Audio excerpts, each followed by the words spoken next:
guys, tingnan niyo po, oh. Isang malakas na voltahe ng kidlat po at tumama daw sa na ito. Hindi po yan sinigan o hindi po yan inapo yan.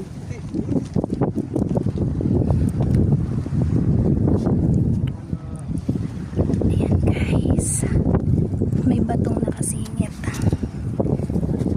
Ganda, lakas. Wow, kaya magpakita at nagbe-blurred. So yan po yung nasunog talaga sa lakas ng tama ng kidlat.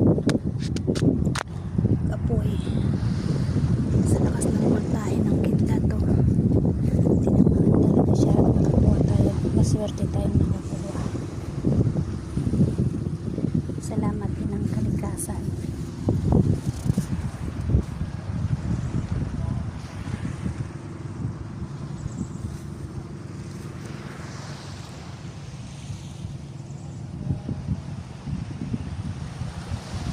Lakas ng kidlat na tumama dito guys.